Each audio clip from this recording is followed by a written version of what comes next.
Montagmorgen kam also der neue Kollege herein und der Chef stellte ihn den Mitarbeitern vor. Es waren etwa 50 Leute, die da arbeiteten. Und er sagte, Cyril ist ein erfahrener Sticker, werden sehr froh sein, ihn hier bei uns zu haben, und hielt eine kleine Rede. Dann führte er ihn zu seiner Maschine und sagte, Roger, das ist Cyril, und ich schüttelte ihm die Hand und wir begannen zu arbeiten. Nach weniger als 20 Minuten begann meine Maschine Stiche auszulassen.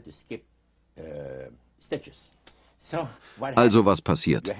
Man muss die Arbeit unterbrechen und dort sichern, wo man aufgehört hat. Ich arbeitete mit Pailletten, die waren auf einer Spule und kamen runter, wenn die Nadeln sie dort eingeführt haben. Und wenn die Nadeln Stiche auslassen, muss man aufhören, sichern und an der Stelle von vorne anfangen. Es dauerte nicht lange und ich musste es 2-3 Mal wieder machen. Ich wette, das hat dich nicht wirklich erfreut. Ich war verrückt. Und als Franzose normalerweise ist es nicht ungewöhnlich, auf die Heiligen und den Namen Gottes zu fluchen. Ich benutzte Ausdrücke, die Cyril nicht so toll fand. Jedenfalls rief ich den Chef und sagte, schau dir mal die Maschine an. Ich habe Probleme damit. Er schaute sie sich an, arbeitete 5 Minuten und sie funktionierte wunderbar. Ich setzte mich wieder und begann zu arbeiten und das Gleiche passierte nochmal. Harry, nachdem wir es noch 2- oder 3-mal versuchten, sagte, Joe, komm mal her. Ein alter Kollege, der über alles in dem Laden Bescheid wusste. Er schaute sich die Spannungen an, hat irgendwelche Sachen eingestellt und sagte, so, sie funktioniert wieder hervorragend. 20 Minuten später passierte wieder das Gleiche. Dann war erstmal Kaffeepause. Cyril und Cynthia, schön, dass ihr die Zeit habt und uns heute besucht. Cyril, ich möchte damit anfangen, dich nach einem Erlebnis zu fragen, das du vor fast 45 Jahren gehabt hast. Du fingst an, in einer Stickereifabrik in Montreal, Kanada zu arbeiten. Und an dem Tag, an dem du das erste Mal dort warst, gab es einen Mann, der neben dir an der Maschine saß. Ist dir irgendetwas Merkwürdiges an ihm aufgefallen? Ja, ich habe bemerkt, dass er einige Eigenheiten hatte, die gelinde gesagt anders waren. Vor allem, wenn er an seiner Maschine arbeitete, wenn er eine kleine Störung hatte, wusste er, wie er die Maschine beschimpfen konnte, indem er eine Sprache benutzte, die zumindest für mich ziemlich anstößig war.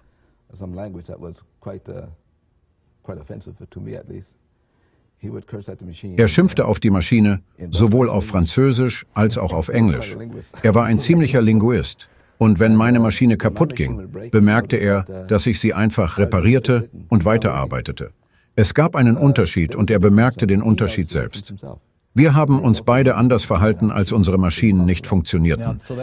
An jenem ersten Tag gab es also Probleme mit den Maschinen, sowohl mit deiner als auch mit seiner Maschine, aber du hattest in der Pause Gelegenheit, dich mit ihm bekannt zu machen, und wie hat er sich dir genähert? Nun, er kam auf mich zu, aber mit einer Art Frage. Er sagte, ich habe bemerkt, dass wenn deine Maschine Probleme macht, du nicht wütend wirst, sondern sie einfach reparierst und weiterarbeitest. Und ich antwortete, dass es keinen Sinn macht, wütend zu sein, da die Maschine ein unbelebtes Objekt ist.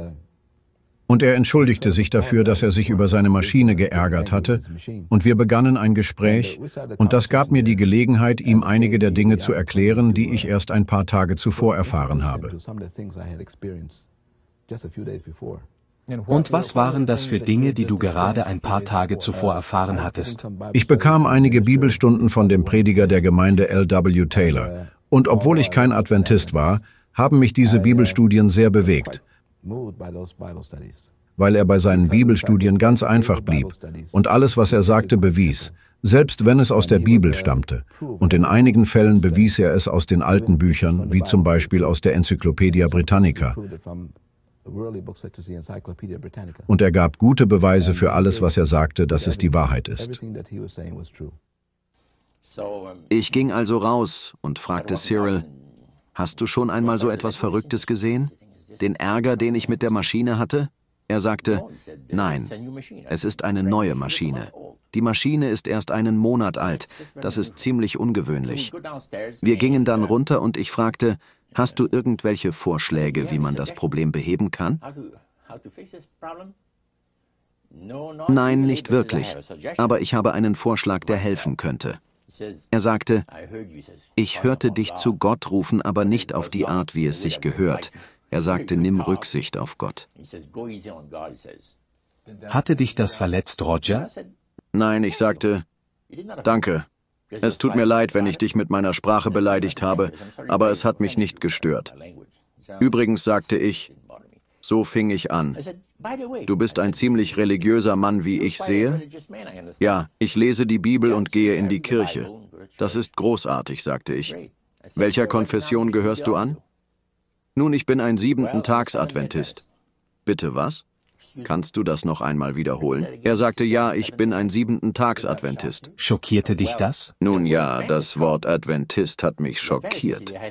Ich hatte so viel über Adventisten gehört, aber noch nie den Namen Siebenten-Tags-Adventist. Ich fragte ihn, was der Name bedeutete. Er sagte, wir beachten den 7. Tag und wir glauben an den biblischen Sabbat. Gott segnete einen bestimmten Tag der Woche.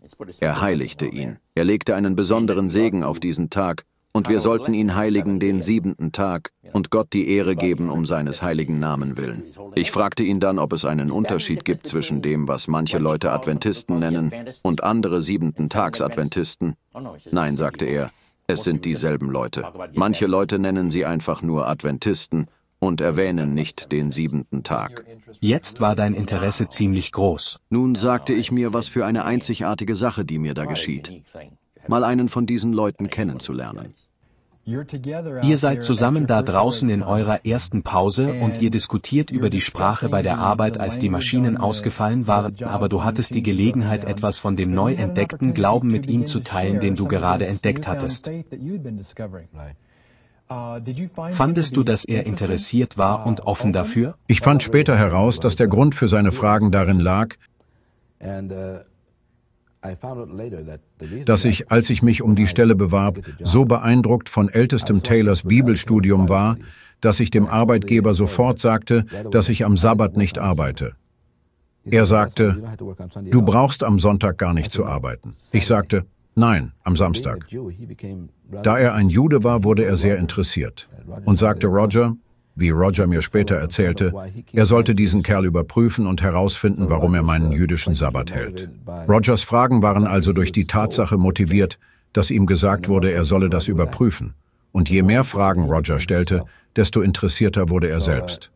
Als er also interessierter wurde und ich ihm mehr erzählte, sagte er plötzlich, dass er mehr über meine Religion hören möchte. Und ich sagte, okay, dieses Wochenende, er sagte nein, heute Abend. Wir sprachen also über eine Reihe von Dingen. Und nach dem Mittagessen habe ich ihm gesagt, ich will dich um 3 wiedersehen. Ich habe noch eine Frage an dich. So kam 3 Uhr.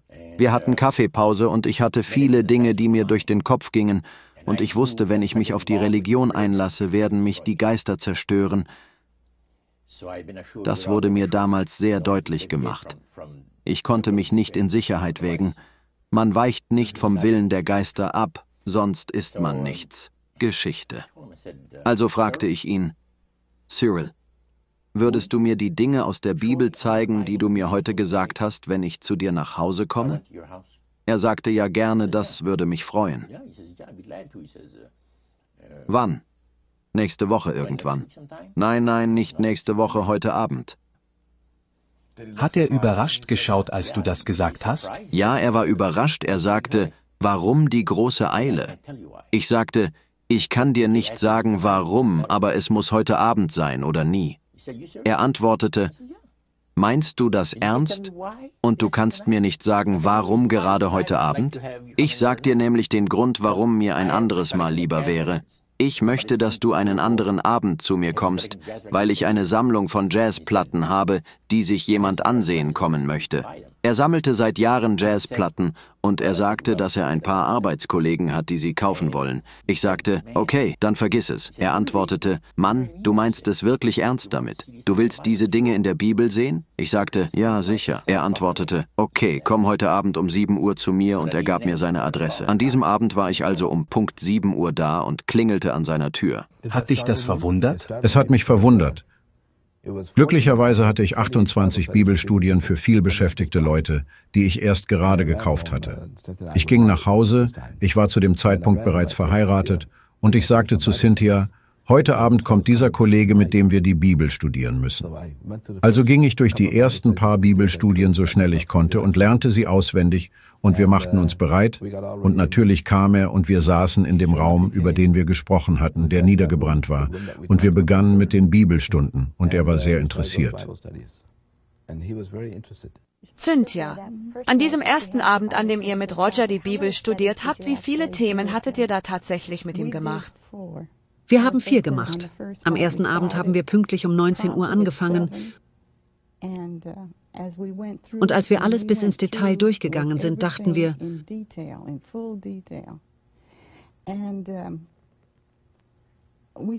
oh, das wird sicher den ganzen Abend dauern. Und dann wäre Schluss. Doch dann sagte er, lasst uns mit dem nächsten weitermachen. Und so wurden wir nicht vor 11:30 Uhr oder 11:45 fertig. Nebenbei, er war ein Kettenraucher, der ganze Raum war voller Rauch. Wir konnten kaum die Bibeln in unseren Händen sehen.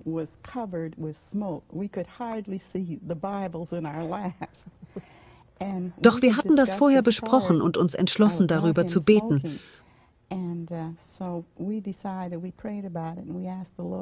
Und wir baten den Herrn, dass wir, obwohl der Raum jedes Mal, wenn er kam, total verqualmt war, wir sein Wort lesen werden und dass er sich um unsere Gesundheit kümmert. Ich war allergisch gegen Zigarettenrauch und wir mussten beide da durch. Es war wirklich ein Anblick, dies zu sehen. Ich nahm 28 Bibelstunden in einer Woche. 7 Tage, 4 Stunden pro Abend, 28 Bibelstunden. Es war nicht so geplant, als wir uns unterhielten, und ich Cynthia kennenlernte, sagte mir Cyril, ich muss dir ein paar Dinge erklären. Ich bin noch kein getauftes Mitglied der Kirche der 7-Tags-Adventisten. Ich studiere nur die Lehren der Kirche mit dem Prediger. Meine Frau ist nämlich 7-Tags-Adventistin.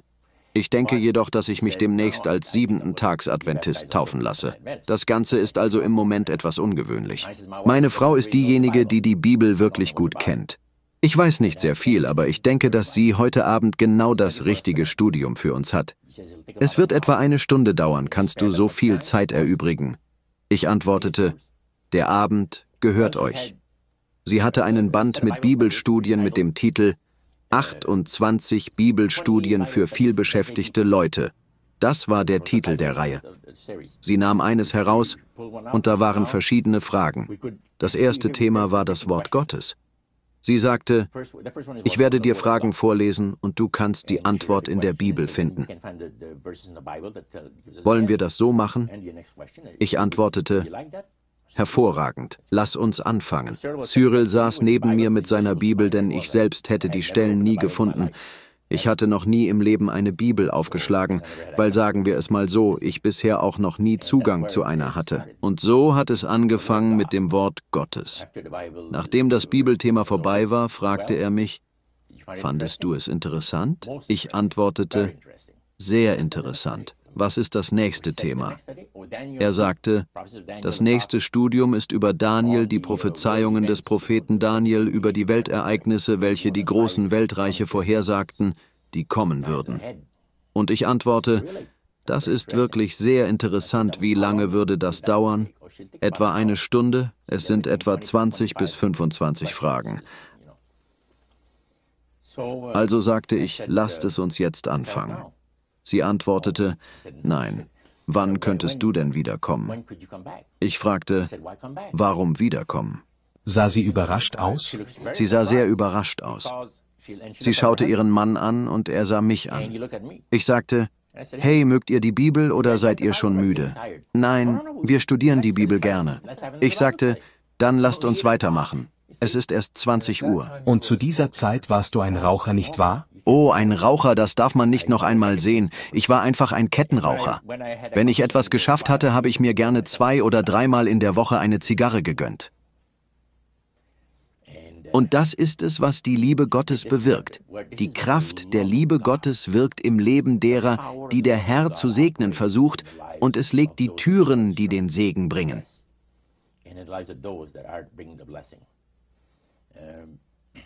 Jedenfalls machten wir mit 4 Bibelstudien am Abend weiter, und als es 9 Uhr wurde, hatten wir Daniel 2 hinter uns. Ich fragte, was ist das nächste Bibelstudium? Und sie sagte, na ja, würdest du am Wochenende wiederkommen? Ich sagte, ja, okay, ich kann am Wochenende kommen. Aber wie lautet der Titel? Sie gab mir den Titel und ich sagte, Mann, das ist interessant. Es ist erst 9 Uhr, lasst uns jetzt anfangen. Cyril schaute sie mit einem sehr überraschten Gesichtsausdruck an und Cynthia schaute ihn an und ich fragte, was ist mit euch beiden los? Es ist, als hättet ihr euch verschworen, die Bibel nicht länger als 1 oder 2 Stunden mit mir zu studieren.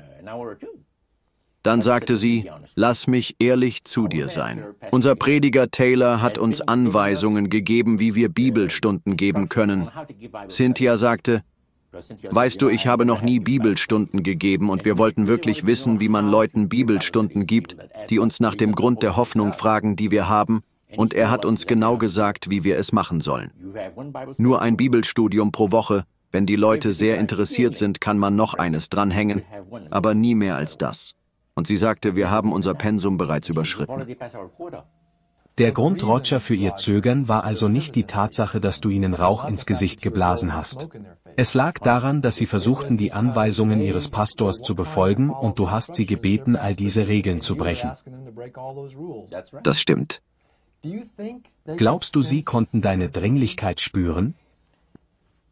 Sie sagten mir später ja, dass sie spürten, dass es da eine Dringlichkeit gab, etwas Ungewöhnliches an mir. Cynthia sprach mit ihrem Mann, er holte mir ein Glas Wasser in der Küche und sie ging auch in die Küche, um etwas zu holen. Und sie fragte ihn, was denkst du? Und Cyril sagte, dieser Mann hat etwas sehr Ungewöhnliches an sich. Er will die Bibel studieren. Also lass uns die Bibel studieren. Lass uns kein Wort zu Ältesten Taylor sagen. Wir werden dem Ältesten Taylor nicht sagen, dass wir die ganze Sache ruinieren. Denn der Prediger hatte uns gesagt, dass man den Leuten eine geistige Verdauungsstörung verpasst und dass sie nie wieder eine Bibel aufschlagen werden. Aber das zeigt auch, dass es Zeiten gibt, in denen das Verlangen danach so stark ist, dass man der Führung des Heiligen Geistes folgen muss. Und sie hatten für diese Sache gebetet. Cyril hatte seiner Frau gesagt, dass dieser Mann heute Abend um 7 Uhr zum Bibelstudium kommt und er raucht. Er ist ein Kettenraucher. Was sollen wir tun? Sollen wir ihm sagen, dass er bei uns nicht rauchen darf? Wenn wir das tun, fürchte ich, dass er nicht bleiben wird, um die Bibel zu studieren. Was wäre passiert, wenn sie dich darum gebeten hätten, nicht zu rauchen? Ich hätte gesagt, tut mir leid, ihr seid nicht meine Art von Leuten, ihr seid zu reserviert für mich. Bis zum heutigen Tag danke ich Gott für die Führung durch den Heiligen Geist, der in dieser entscheidenden Zeit dort hineinwirkte und diese Leute dazu inspirierte zu sagen, würdest du nicht sterben, Cyril, um eine Seele für Christus zu gewinnen, sagte Cynthia zu ihrem Mann.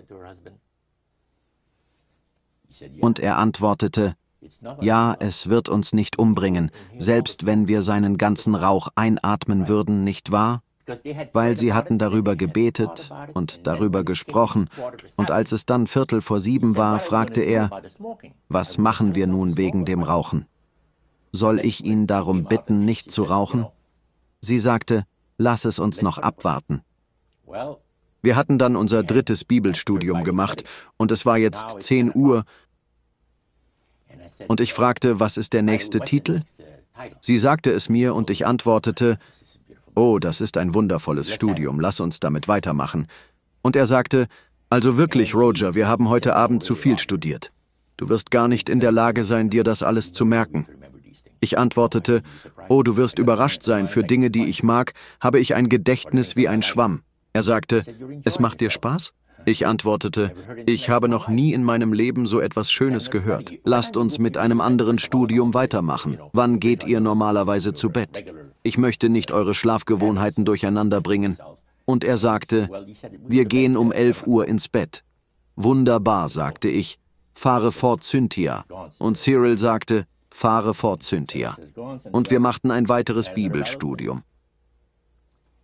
Nun waren die Bibelstunden vorbei und ich sagte mir, wenn ich dann noch lebe, möchte ich morgen Abend hier sein. Hast du ernsthaft daran gezweifelt, dass du dann noch leben würdest? Ich war mir so sicher, dass ich umgebracht werde in irgendeinem Unfall, denn ich hatte schon von so vielen Fällen gehört, also hatte ich definitiv das Gefühl, dass ich morgen Abend nicht mehr am Leben sein würde. Wenn ich aus irgendeinem Grund noch leben sollte, wollte ich wieder hier sein und mit diesen Leuten die Bibel studieren. Also fragte ich, was macht ihr morgen Abend? Nicht viel, antworteten sie. Wie wäre es mit einer weiteren Bibelstunde morgen um 19 Uhr? Und sie sah ihren Mann an und er sah sie an und er sagte, hey, wir werden ältestem Taylor nichts davon erzählen. Wir werden ihm kein Wort davon erzählen. Wir werden es einfach tun. Wir werden also um 19 Uhr hier sein und auf dich warten. Und am nächsten Abend war ich da für weitere 4 Bibelstunden und noch mehr Rauch. Wir fuhren dann mit den Bibelstunden fort mit dem Rauch und wir kamen zu dem Studium über eine gesunde Ernährung der Körper, ein Tempel Gottes. Und er war fasziniert davon. Wir sagten ihm das, ich glaube, es gibt einen Text, dass wenn sich jemand von Gott abwendet, er dann Gift oder Wermut in sich trägt oder so ähnlich. Wir verglichen das bittere Kraut mit Tabak. Er war fasziniert davon und sagte, warum habt ihr mir nicht gesagt, dass ihr nicht raucht? Ich glaube, was ihn wirklich beeindruckt hatte, war der Vers. Wisst ihr nicht, dass euer Körper ein Tempel Gottes ist? Und wenn jemand den Tempel Gottes verderbt, den wird Gott verderben. Er fragte mich, was das bedeutet. Ich antwortete, nehmen wir als Beispiel die Kirche. Wir sind eine respektable Kirche. Würdest du eine Zigarette mit in die Kirche nehmen und sie rauchen? Er sagte, natürlich nicht. Und ich sagte weiter, würdest du Alkohol mit in die Kirche nehmen und ihn dort trinken? Er sagte, nein, das wäre albern. Und indem ich diese Vergleiche machte, sagte ich schließlich, dein Körper ist die Kirche, dein Körper ist der Tempel. Er sagte, es ist mein gutes Recht zu rauchen, und dann weiter. Warum hast du mir das nicht schon am ersten Abend gesagt? Ich sagte, wenn ich dir das am ersten Abend gesagt hätte, wärst du am zweiten Abend nicht mehr gekommen. Er sagte, weißt du, das stimmt. Man sieht also, dass Geduld eine Tugend ist, wenn man Geduld hat. Und sich Zeit nimmt, zahlt sich das aus. Er erzählte uns, dass er merkte, dass er in die Dämonenanbetung hineingeriet bis zu dem Punkt, an dem es ihm Angst machte. Er war verängstigt und er betete ein Gebet zu Gott, obwohl er sich dessen nicht bewusst war. Und es war keins, das Christen normalerweise beten mit allem drumherum, aber er sagte, wenn es einen Gott im Himmel gibt, dann hilf mir, und zu dieser Zeit warst du eine Antwort auf sein Gebet, aber er war auch eine Antwort auf dein Gebet. Das ist richtig, ganz gewiss war er das. Als ältester Taylor in seinen Bibelstudien zu dem Punkt kam, an dem er über den Sabbat sprach, ich bin in Halifax geboren. Cynthia wurde in Montreal geboren. Mein ganzer Hintergrund waren Baptisten und einige Methodisten. Und ich konnte mir nicht vorstellen, am Samstag statt am Sonntag in die Kirche zu gehen. Tatsächlich lachte ich meine Frau aus, weil sie schon als Kind am falschen Tag in die Kirche ging. Aber zurück zum Thema. Als wir diese Bibelstudien machten und ältester Taylor zur Sabbatfrage kam, bewies er es. Doch ich habe es nicht geglaubt. Und es gibt einen Punkt, wenn man das Wort Gottes studiert, an dem man lieber bei der Tradition bleibt, als der Wahrheit zu folgen. Und ich wollte bei der Tradition bleiben. Aber gleichzeitig zog mich die Wahrheit an einen Punkt zurück, an dem ich sagte, und nicht einmal Cynthia habe ich davon erzählt. Herr, wenn du willst, dass ich den Sabbat halte, dann lass mich mit dem Wissen, dass ich habe, eine Seele gewinnen, und wenn ich das tue, weiß ich, dass es ein Zeichen ist. Und nicht lange danach traf ich Roger, der sich neben mich setzte und mich nach Bibelstunden fragte. Das war ein Zeichen, und heute bin ich hier. Welche Rolle spielte Cyrils Überzeugung über die Sabbatwahrheit und dass du von Christus mit diesen ewigen Realitäten konfrontiert wurdest? Wie ich verstehe, war er noch nicht einmal ein getaufter Siebenten-Tags-Adventist. Er wurde am ersten Sabbat, an dem du in die Kirche gingst, getauft, aber was wäre, wenn er nicht überzeugt vom Sabbat gewesen wäre und deinem jüdischen Chef gesagt hätte, er sei bereit, am Sabbat zu arbeiten? Nun, ich glaube, ich hätte die Ewigkeit verloren. Ich würde die Hoffnung verlieren. Seine Überzeugung war also Teil des Prozesses, den Christus nutzte, um dich zu konfrontieren. Aber das ist noch nicht alles. Er war bei ihm in einer netten, wirklich netten Stickereifirma und er studierte die Bibel mit Pastor Taylor. Der Pastor hatte ihn zu dem Punkt gebracht, an dem er sagte, dass er den 7. Tag am Sabbat halten sollte. Der Herr sagt, wenn ihr mich liebt, haltet meine Gebote. Das 4. Gebot besagt, dass ihr den Sabbat heilig halten sollt. Und der Herr sagt, warum er will, dass wir ihn halten. Und zwar deshalb, weil er Gott ist und wir seine Geschöpfe sind und dass wir sozusagen unsere Segnungen zählen sollen. Nun dachte Cyril über diese Sache nach und sagte zu sich selbst und er betete darüber, Herr, ich möchte eine Art Zeichen, dass du wirklich mit mir in dieser Sache bist, dass du willst, dass ich jetzt anfange, den 7. Tags Sabbat zu halten. Aber Herr, etwas fehlt noch. Ich sage dir was. Wenn du es möglich machst, dass ich jemanden treffe, der nichts von einem Sabbat weiß, es sind sowieso keine 20 Leute, die davon wissen, und dass ich in der Lage bin, ihn von der Wichtigkeit des biblischen Sabbats zu überzeugen, dann werde ich wissen, dass du möchtest, dass ich nun den Sabbat halte. Er sagte im nächsten Jahr oder zu einem anderen Zeitpunkt. Und wisst ihr, dass dieses Gebet innerhalb von 2 Wochen erhört wurde? Wir fanden heraus, dass es ungefähr zu der Zeit war, als ich sagte, wenn es einen Gott gibt, der sich um mich kümmert, hilf mir. Ich glaube, es war ein paar Tage danach, dass er dann die Entscheidung traf, Herr, zeige mir jemanden. Ich liebe es einfach, die Erfahrung zu machen und zu wissen, dass du mir zuhörst und dass du etwas Besonderes für mich tust. Und ich tue etwas Besonderes für dich, weil ich dir gehorche. Deinen Geboten. In Wirklichkeit warst du also eine Antwort auf seine Gebete, während du noch ein Spiritist warst. Cyril, wussten du und Cynthia zu dieser Zeit, als ihr mit Roger die Bibel studiert habt, dass er in die Geisteranbetung involviert war? Der Herr hat uns mächtig gesegnet in Anbetracht der Tatsache, dass wir völlig ahnungslos waren. Und ich würde niemandem raten, unbedacht hinzugehen und dasselbe zu tun mit dem Wissen, dass jemand ein Teufelsanbeter ist.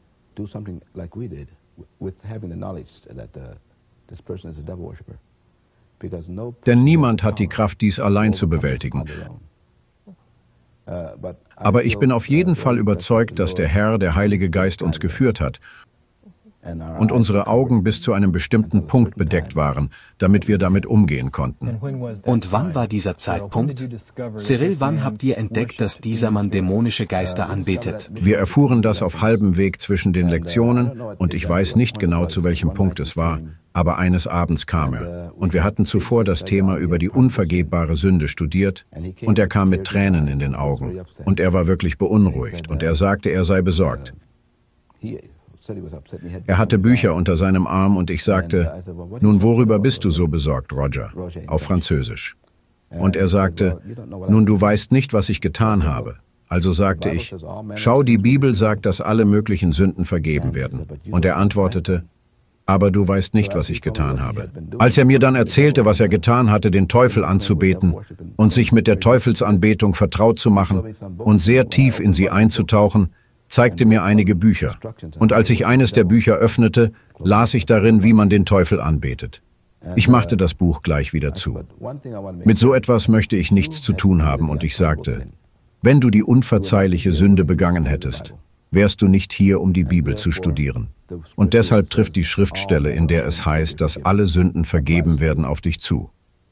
Ich sagte, du musst dich als vergeben betrachten und du musst dir selbst vergeben und so ging es weiter.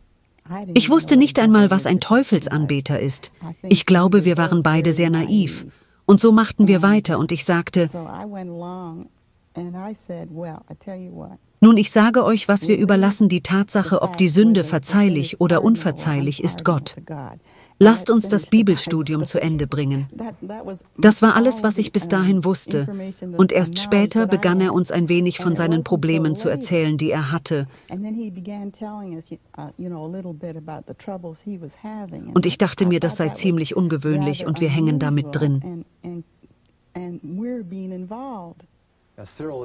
Cyril, als du und Cynthia von dieser Sache mit dem Spiritismus erfahren habt,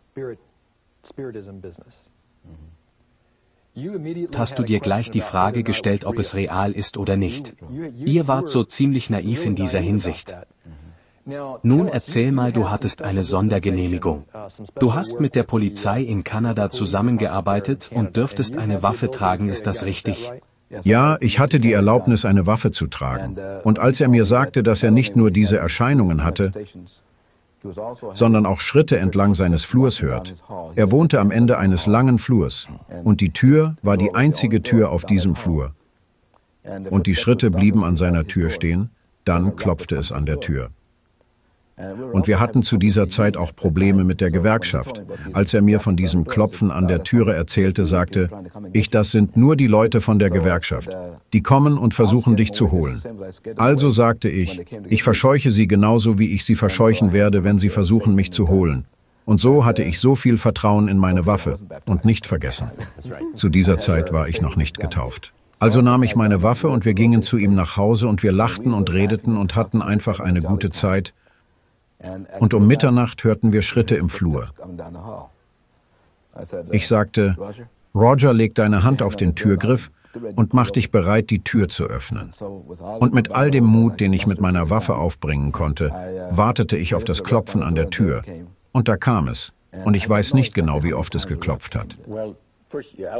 Als ich die Tür öffnete, war niemand da und seine Gesichtsfarbe änderte sich schlagartig. Die Farbe seines Gesichtes veränderte sich? Oh ja, er dachte, das sind die Gewerkschaftsleute, doch es war niemand da. Wie hast du dich in diesem Moment gefühlt? Cyril, was hast du getan, als die Türe aufging? Und nichts zu sehen war? Er sah aus wie, entschuldige, wenn ich kurz unterbreche, er war zu einer Salzsäule erstarrt. Das war deine Beobachtung, Roger. Deshalb habe ich gesagt, komm, setzen wir uns erstmal hin. Sie werden uns nichts tun.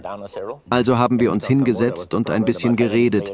Etwa 10 Minuten später klopfte der Geist an meine Balkontür und die Scheiben waren ein wenig locker, also klapperte es ziemlich heftig. War er da immer noch so draufgängerisch? Er sprang von seinem Sitz auf, nicht wahr, Cyril, und sagte, lass uns hier verschwinden, denn das Klopfen war sehr heftig gewesen. Also sagte ich, Roger, ich glaube, es ist an der Zeit, dass ich die Waffe loswerde und mich stattdessen taufen lasse. Ja, genau das hattest du dann beschlossen. Ich habe schon von vielen Entscheidungen gehört, das zu tun, aber das ist wahrscheinlich eine der einzigartigsten, die ich je gehört habe. Fast schon filmreif. Wir waren wie Kinder, die mit etwas zu tun hatten, von dem wir nichts wussten.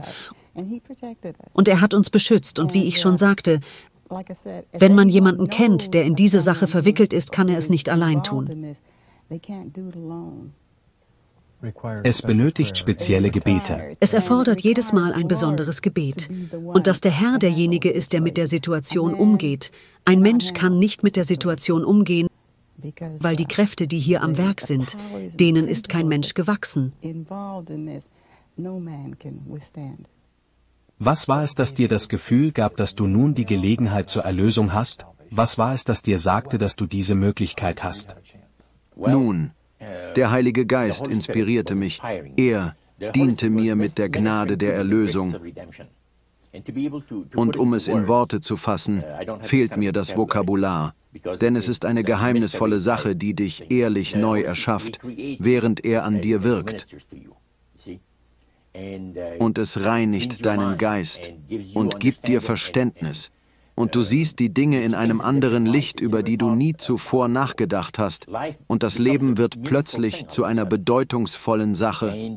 Und du bist bereit dafür zu sterben, für das, was du erkannt hast. Weißt du, in der zweiten Nacht, als ich nach Hause ging, hatte ich etwa 1 Stunde in der Straßenbahn zu meiner Wohnung. Ich kam um 12 Uhr nach Hause und sagte zu mir selbst, hey, die machen mich heute Abend fertig, doch wenn es so ist, habe ich die wunderbare Erfahrung gemacht, all diese großartigen, wunderbaren Dinge über Gott gelernt zu haben. Am Mittwochabend hatte ich zum ersten Mal Hoffnung. Ich kann mich nicht mehr genau an den Vers erinnern. Aber dieser hier sagt, dass er zu den Seinen kam, und die Seinen nahmen ihn nicht auf, sondern so viele ihn aufnahmen, denen gab er Macht, Söhne Gottes zu werden. Und sie erklärten mir, was es bedeutet. Und du hast das direkt in dein Herz aufgenommen. Roger, was ist dir in diesen 3 Tagen von Montagabend bis Mittwochabend betreffend der Geister durch den Kopf gegangen? Ich dachte, wahrscheinlich wird irgendein Unfall passieren oder so ähnlich, zumindest rechnete ich damit.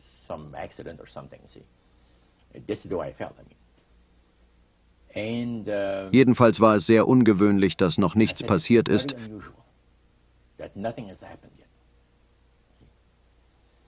Und ich ging am Mittwochabend mit einem weiteren Termin um 7 Uhr für Donnerstagabend nach Hause.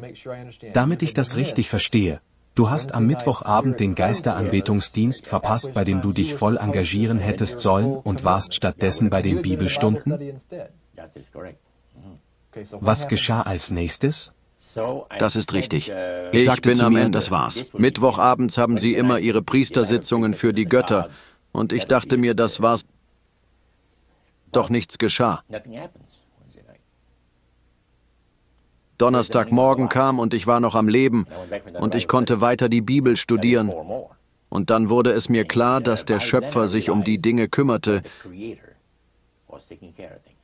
Denn diese Leute geben Gott nie die Ehre, sondern verweisen immer auf höhere Mächte, die sie respektieren. Sie sind stolz auf die Tatsache, dass sie Autorität respektieren. Und deshalb erkennen sie den Schöpfer nicht als den an, der er ist. Und natürlich ist der gefallene Meister Luzifer genauso schlau wie Gott und hat alles so geplant, dass er ein Königreich für sich selbst in der Ewigkeit haben wird. Du brauchst dir keine Sorgen zu machen. Da wurde mir klar, dass die Macht Gottes eingreift. Und dann wurde ich mutig. Und der Geist Gottes gab mir die Kraft, diesen Weg zu gehen. Und wenn es sein muss, auch für diese Dinge, die ich gerade gelernt habe, zu sterben. Und das ist es, was passiert war. Ich bekam diese Bibelstunden. Du hast also weitergemacht und gingst dann am Freitagabend zum Bibelstudium? Und dann hast du deinen ersten Sabbat gehalten. Erzähl uns von deinen Erfahrungen am Sabbat. Zuvor an diesem Abend, bevor ich um 11 Uhr ging, sagte Cyril, dir machen die Bibelstunden richtig Freude. Oh ja, sehr sogar. Und dann sagte ich, morgen geht ihr in die Kirche, nicht wahr? Er antwortete, ja. Ich sagte, interessant. Er fragte, willst du mit uns kommen? Ich antwortete, ja klar, denn wir hatten schon das Thema Sabbat studiert. Ich bin immer noch am Leben. Da sagte er, was meinst du damit, du bist noch am Leben? Und ich antwortete, naja, du weißt schon, ich bin immer noch hier. Ich lebe, aber ich wusste, was ich damit gemeint hatte. Ich war immer noch am Leben. Und er sagte, wollen wir uns morgen hier treffen? Wir könnten gemeinsam zur Kirche gehen. Es ist nicht weit. Es sind nur ein paar Häuserblocks. Und ich antwortete, okay. Und wir gingen zur Kirche und wurden an der Tür begrüßt und es gab ein Regal mit Broschüren an der Wand. Ich ging hin und sah mir einige davon an, nahm ein paar davon und steckte sie in meine Tasche. Und wir hatten die Sabbatschule. Und ich fand es super. Roger, der Herr hat dir geholfen, den Sabbat ohne Rauchen zu überstehen. Wie bist du schließlich mit deiner Rauchgewohnheit umgegangen? Nun, ich erzähle es euch. Pastor Taylor redete eine ganze Weile. Als es ungefähr 6:45 Uhr abends wurde, war ich sehr nervös, weil ich etwa eine Stunde vorher einen enormen Drang zum Rauchen verspürte. Und mir sagte, ich muss eine Zigarette haben. Ich kann es einfach nicht mehr aushalten. Und als der Pastor damit fortfuhr, mir meine Fragen zu beantworten, war es schwierig für mich. Und ich sagte Cyril und Cynthia, sorry, aber ich muss eine rauchen gehen.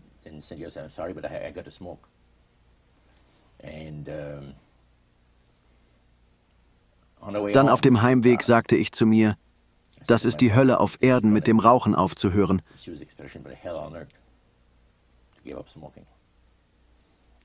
Doch dann sagte ich mir, nein, ist es nicht, denn ich habe Hilfe. Und ich kam in meine Wohnung und öffnete den Schrank und ich hatte 2 Stangen Zigaretten auf dem Regal stehen. Ich öffnete sie und warf alle Zigaretten in die Toilette und spülte sie den Abfluss hinunter. Dann kniete ich neben dem kleinen Tisch, auf dem meine Bibel lag, und ich begann die Kreuzigung Christi zu lesen, was ich nun bereits seit 45 Jahren jeden Morgen mache. Matthäus Kapitel 27, die Verse 24 bis 54, jeden Tag, so Gott will, lese ich sie immer. Mittlerweile weiß ich es auswendig. Und wenn ich nachts wach werde, brauche ich dafür auch nicht mehr das Licht anzumachen. Da legte ich mein Vertrauen und mein Leben in die Obhut des Herrn der Herrlichkeit, der sein kostbares Blut auf Golgatha vergossen hatte, um das legale Recht zu erwerben, mich von dem zu erlösen, wo ich war und wohin ich ging, so dass ich nie wieder das Verlangen hatte zu rauchen. Ich sagte ihm, er solle mir das Verlangen nehmen und mich neu erschaffen. Mir wurde klar, dass er der Schöpfer ist. Er kann neu erschaffen. Roger, du kamst der vollen Hingabe an Gott näher. Haben die Dämonen versucht, dich in irgendeiner Weise davon abzuhalten, diese Entscheidung zu treffen? Ich musste nicht allzu lange warten. Während dieser Woche hielt der Geist Gottes die dämonischen Geister zurück. Sie konnten tatsächlich keinen Zugang zu mir haben. Das merkte ich ab Mittwochabend. Als ich dann um Mitternacht nach Hause kam an diesem Samstagabend, lag ein Zettel an meiner Tür von meinem Kumpel, darauf stand: Es ist sehr wichtig, dass wir heute noch miteinander reden, egal wie spät wir haben hier eine Katastrophe. Also dachte ich mir, dass Roland irgendetwas wusste, das ganz sicher.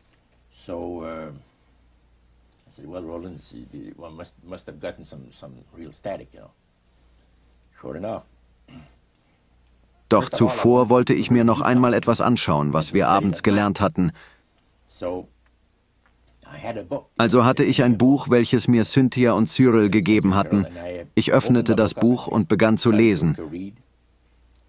Und da war ein Stück Papier, welches ich als Lesezeichen benutzte und in der Mitte durchgeschnitten war. Ich hatte es auf den Tisch gelegt und plötzlich fing es an zu schweben und sich im Raum zu bewegen. Doch das störte mich nicht, denn ich wusste, was das war.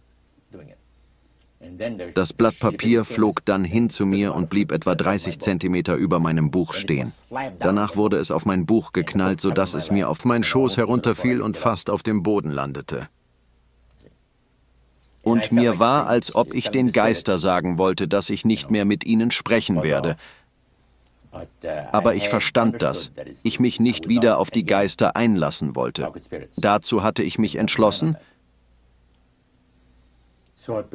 Also nahm ich das Buch wieder in die Hand und fing an zu schreiben. Da nahm der Geist das Buch und warf es mit enormer Kraft quer durch den Raum gegen die Wand. Also beschloss ich, dass ich zu meinem Kumpel gehe und schaue, was er hat. Es gab ein Telefon, ein öffentliches Telefon auf dem Flur. Ich habe es nicht benutzt, sondern bin in ein Restaurant gegangen oder einfach den Block runter und habe ihn angerufen, um zu erfahren, was los ist.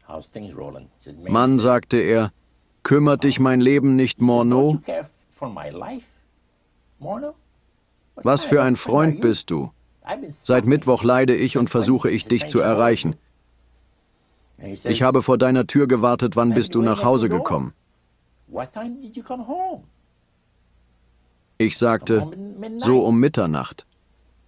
Er sagte, du steckst in echten Schwierigkeiten, denn der Hohepriester, ein Geist, ist ihm am Mittwochabend erschienen und hat ihm gesagt, dass du die Bibel mit einigen Christen studierst.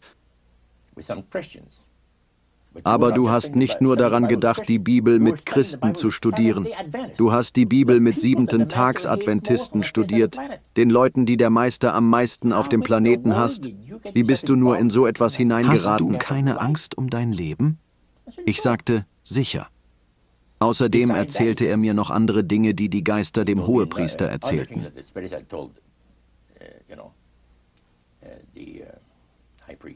Als das Gespräch eine Weile am Telefon weiterging, sagte ich, hör zu, es ist mir nicht möglich, dir am Telefon zu erklären, warum ich abends stundenlang die Bibel studiere, die ganze Woche über. Warum kommst du nicht morgen zu mir und ich erzähle dir die Gründe, die wahren Gründe, warum ich getan habe, was ich getan habe?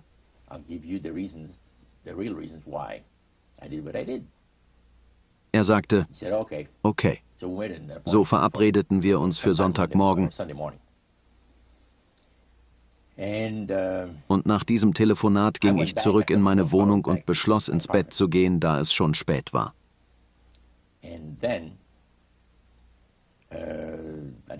Ich war noch nicht lange im Bett.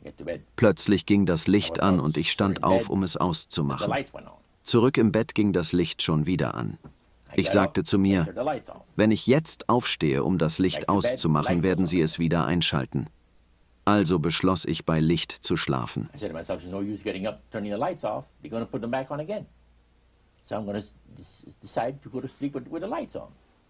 Und nach einer Weile begannen Dinge sich zu bewegen. Ein Bild löste sich von der einen Wand und hängte sich an die andere Wand, ohne dass da etwas war, an dem es hängen konnte. Und die Lampe, die auf dem Tisch stand, bewegte sich und schwebte mitten in der Luft und blieb dort. Hat dir das Angst gemacht? Oh nein, ganz und gar nicht, denn der Mensch gewöhnt sich an vieles und man bekommt übernatürliche Kraft, entweder vom Guten oder vom Bösen.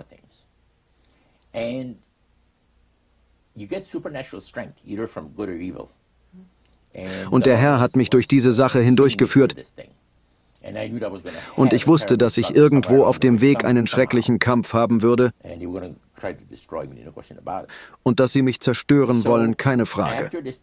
Nachdem dieser Unsinn eine ganze Weile gedauert hatte, ging ich schlafen. Ich brauchte meine Ruhe. Ich war müde, also sagte ich, Herr, verschaff mir doch etwas Ruhe von diesen Geistern. Ich schlief ein und wurde gegen 2 Uhr morgens wieder wach. Und auch um 4 Uhr morgens saß ich im Bett, drückte mein Kissen nach hinten und ich fragte mich, was in aller Welt soll ich tun, denn der Herr hat diese Geister nicht verscheucht für mich.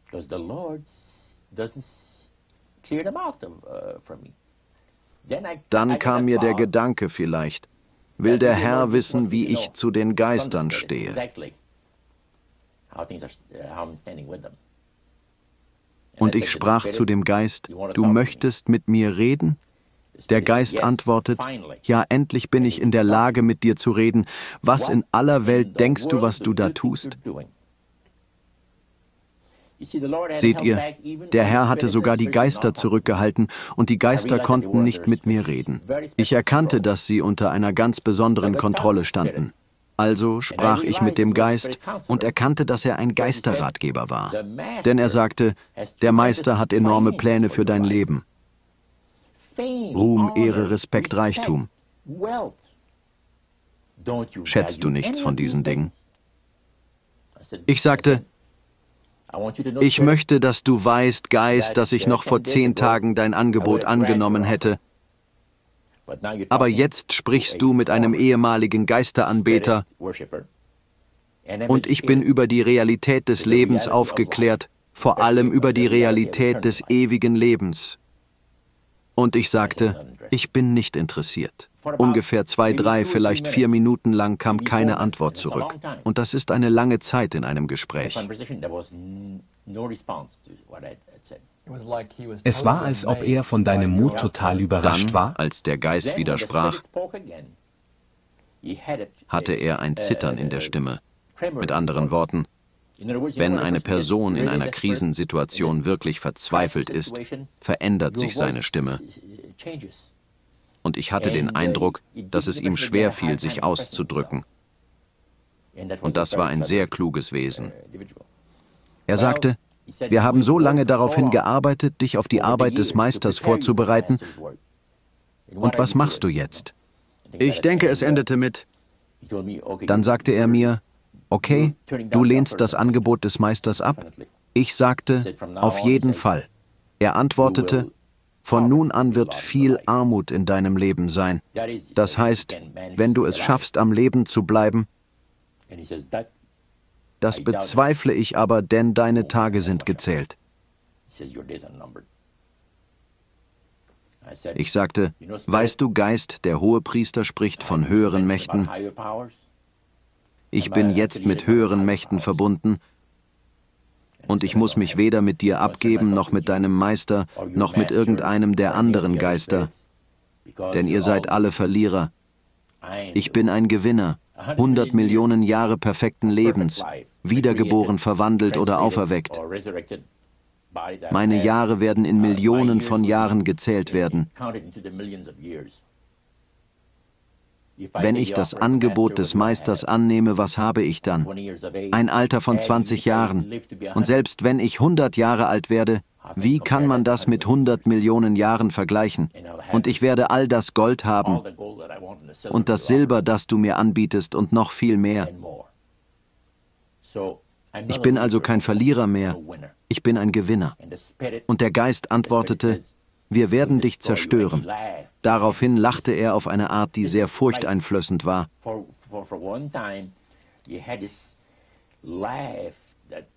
Es erinnerte mich daran, dass Nero auf dieselbe Weise gelacht haben muss, als er sah, wie die Löwen die Christen zerfleischten in der Arena des Kolosseums in Rom.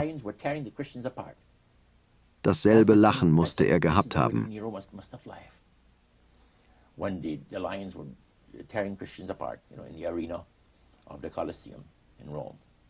Und wie ist der Geist schließlich gegangen, Roger?